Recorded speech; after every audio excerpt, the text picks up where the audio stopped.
സ്വർണത്തിന്റെ പെട്ടി അവർ ചില്ലറക്കാശ് താൻ വെച്ചിരിക്കുക.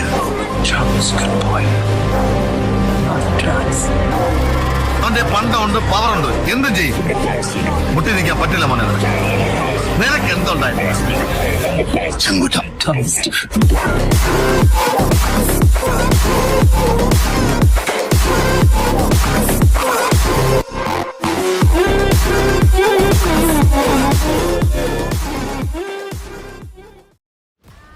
2012 വലിയ റെസ്പോൺസ് ഒന്നും കിട്ടാത്ത ഒരു സിനിമ ഇറങ്ങിയായിരുന്നു, മിഖായൽ. ഈ സിനിമ ഒത്തിരി ട്രോളിന് ഇരയായിട്ടുണ്ട്. എന്നാലും കുറച്ചുകൂടി കാലങ്ങൾക്ക് ശേഷം അതിലെ വില്ലനെ വെച്ചിട്ട് ഒരു സ്പിൻ ഓഫ് സംവിധായകൻ അനൗൺസ് ചെയ്യുന്നു. ആർക്കും വലിയ പ്രതീക്ഷയൊന്നുമില്ലാത്തൊരു സിനിമ. ഒരു സാധാരണ പടത്തിലെ ഒരു കോമാളിയായ വില്ലൻ കഥാപാത്രം ചെയ്യുന്നതോ മലയാള സിനിമയിലെ ഏറ്റവും അധികം കളിയാക്കലായിട്ടുള്ള ഒരു നടൻ.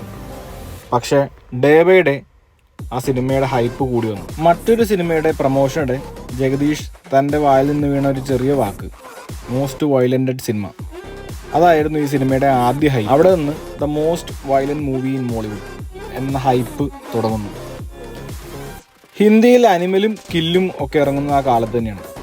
മലയാളത്തിൽ ഇതിനൊരു പ്രത്യേക ഓഡിയൻസ് ഉണ്ടെന്ന് അതേന് തിരിച്ചറിഞ്ഞു. സോ ഇതാണ് നമുക്ക് പറ്റിയ റൈറ്റ് ടൈം എന്ന് അതേന് തിരിച്ചറിഞ്ഞു.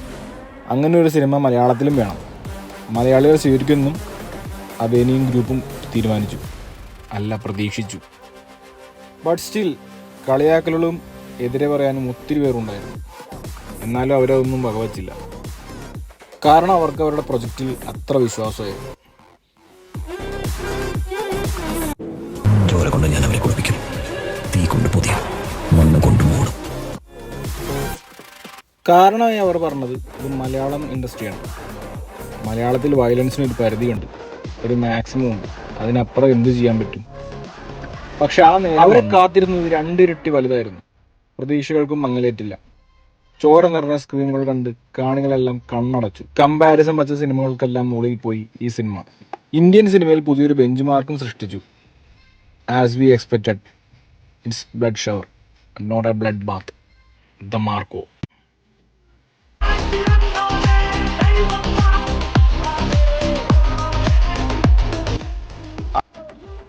പ്രതീക്ഷിച്ചതിലും വലുത് ഒരു വില്ലന്റെ സ്പിൻ ഓഫിന് മലയാള സിനിമയുടെ തന്നെ ഭാവി മാറ്റാൻ പറ്റിയിരിക്കുന്നു. അതെ, ഇങ്ങനെയും ആക്ഷനും വയലൻസും കാണിക്കാമെന്ന് പഠിപ്പിച്ചെന്നിരിക്കുന്നു. അതേനി പഠിപ്പിച്ചു. Unni Mukundan, the unexplored star. അതെ, പുള്ളി ഇവിടെ എക്സ്പ്ലോർ ചെയ്യപ്പെട്ടിരിക്കുന്നു. ആ എക്സ്ട്രീം സ്വാഗ് ഇവിടെ എക്സ്പ്ലോർ ചെയ്യപ്പെട്ടിരിക്കുന്നു.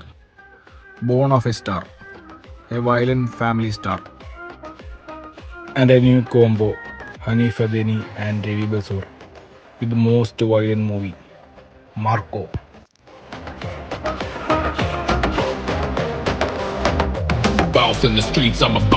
കഥയുടെ പ്ലോട്ട് ഒരു സിമ്പിൾ ഫാമിലി പ്ലോട്ടാണ്. ബട്ട് നമ്മളെ പിടിച്ചിരുന്നത് ഇതൊന്നുമല്ല. വയലൻസ് മൂവി എന്ന് പറയുമ്പോൾ നമുക്കൊരു ബ്രേക്ക് പോയിന്റ് ഉണ്ട്, ഒരു ലിമിറ്റേഷൻ ഉണ്ട്. പക്ഷെ എന്നാൽ മാർക്കോയ്ക്ക് അതില്ല. ക്ലൈമാക്സിനോട് എടുക്കുന്ന ലാസ്റ്റ് 45 മിനിറ്റ്സ് മനക്കെട്ടിയുള്ളവർ മാത്രം കണ്ടായി കാണാനേ പറ്റൂ. എന്നിട്ടും സിനിമയുടെ 9 മിനിറ്റ് സെൻസർ ചെയ്യപ്പെട്ടെങ്കിൽ അപ്പോൾ അതെന്ത് ഭീകരമായിരിക്കും. Let's watch that on OTT. സിനിമയുടെ പ്രൊഡക്ഷൻ ക്വാളിറ്റി ബ്രില്യൻ്റ് ആണ്, എക്സലൻറ്റ്. അതിപ്പോൾ DOP ആയാലും എഡിറ്റിംഗ് ആയാലും എല്ലാം ഒന്നിനൊന്നും വെച്ചും ടോപ്പ് നോച്ച്. നായകനൊപ്പം തന്നെ വളരുന്ന വില്ലനും വില്ലനൊപ്പം തന്നെയുള്ള ബാക്ക്ഗ്രൗണ്ട് സ്കോറും എല്ലാം നമ്മുടെ തലയിലേക്ക് ഇഞ്ചക്ട് ചെയ്യുന്ന പോലെയാണ്. ഇതുകൂടാതെ ഉണ്ണിയുടെ കൂടെ അഭിനയിച്ചവരും ഒന്നിനൊന്നും മെച്ചം. മലയാള സിനിമയിലും ഒരു പ്രശാന്ത് നീലും സന്ദീപ് വാഗാട് റെഡ്ഡിയും അല്ലെങ്കിൽ നിഖിൽ ഭട്ടിനെയും പോലുള്ളവർ പിറവിയെടുത്ത് കഴിഞ്ഞു. ഹനീഫ് അദേനി. ഗ്രേറ്റ് ഫാദർ ഒഴികെ മറ്റെല്ലാ സിനിമകളും വലിയ ട്രാക്ക് റെക്കോർഡില്ലാത്ത സിനിമയായിട്ടും ലാസ്റ്റ് 2 സിനിമകൾ പരാജയമായിട്ടും അദേനി തളർന്നില്ല.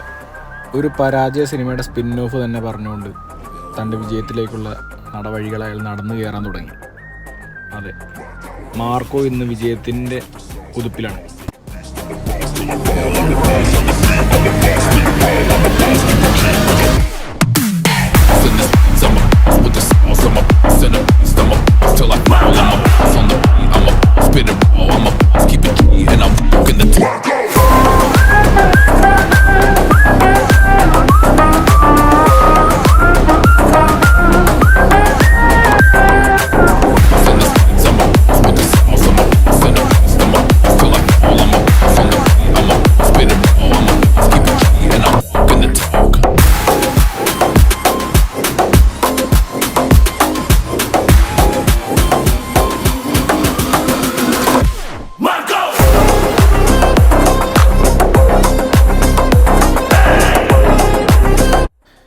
ഇനി പറയുന്നത് ഒരു പാലക്കാടുകാരനെ കുറിച്ചാണ്. മലയാള സിനിമയിൽ അർഹിച്ചിരുന്നൊരു സ്റ്റാർ വാല്യൂ ഇല്ലാതിരുന്ന ഒരു നായകൻ. ജനപ്രീതി കുറവാണെന്ന് മാത്രമല്ല, എല്ലായ്പ്പോഴും അയാൾ ട്രോൾ ചെയ്യപ്പെട്ടു. കഷ്ടപ്പെട്ട് അയാൾ ഉണ്ടാക്കിയെടുത്ത ഫിസിക് പോലും കളിയാക്കപ്പെട്ടു. കരിയറിൽ ചെറിയ ചെറിയ ഹിറ്റുകളുണ്ടായെങ്കിലും അയാൾക്കെതിരെ ഒരു അൺവാണ്ടഡ് ഹേറ്റ് ഉണ്ടായിരുന്നു. പക്ഷേ അവൻ തിരിച്ചു വന്നു. കളിയാക്കിയവർ തന്നെ കൈയടിച്ചു. അവനൊരു തീയിട്ടു, ഒരു കാട്ടുതീ, അല്ല ഒരു തീകോളം. അത് ഇൻഡസ്ട്രി തന്നെ ആളിക്കത്തി. അയാൾ മാർക്കുമായി പൂണ്ട് വിളയാടി. സ്ക്രീൻ പ്രസൻസും മാരകം തന്നെ. പലരും കളിയാക്കിയ ആ ശബ്ദത്തിൻ്റെ പ്രശ്നങ്ങൾ പോലും ആ തീക്കാറ്റിൽ ആളിക്കത്തിപ്പോയി. 1 vs 100 ഫൈറ്റും പൾസേറ്റിംഗ് ആയ സീക്വൻസും എല്ലാറ്റിനും ഉപരി ഇത്ര വയലൻ്റ് ഇൻട്രോ ഉള്ള ഒരു സിനിമ ഇന്ന് വരെ ഇന്ത്യൻ ചരിത്രത്തിൽ പിറന്നിട്ടില്ല. ഇമോഷനും സ്വാഗും ഡയലോഗ് ഡെലിവറിയും എല്ലാം വേണ്ട മീറ്ററിൽ അയാൾ ചെയ്തു വെച്ചു. ഇത്രയും കാലം എവിടെയായിരുന്നു? ഇതൊരു തുടക്കം മാത്രം.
അതിൽ തന്നെ ലിമിറ്റേഷൻസ് ഇല്ലാതെ ഏതൊരു എക്സ്പെരിമെൻ്റ് ട്രൈ ചെയ്യാനും ഉള്ള പ്രൊഡ്യൂസേഴ്സിന് ഒരു ഗട്ട്സ് നൽകുന്ന സിനിമയാവും മാർക്കോ.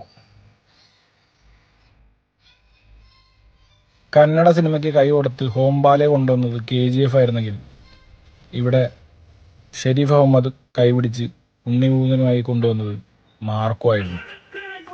KGF ഇന്ത്യൻ സിനിമയുടെ തന്നെ വിധി മാറ്റിയെങ്കിൽ മാർക്കോ മലയാള സിനിമയുടെ വിധി മാറ്റും.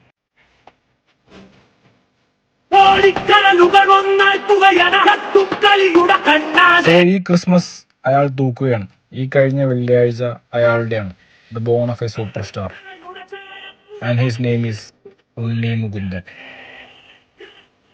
വയലൻസ് കാണാൻ ആഗ്രഹമുള്ള നിങ്ങൾക്ക് ഒരിക്കലും മിസ്സാക്കാനും പാടില്ലാത്ത ഒരു സിനിമയായിരിക്കും മാർക്കോ.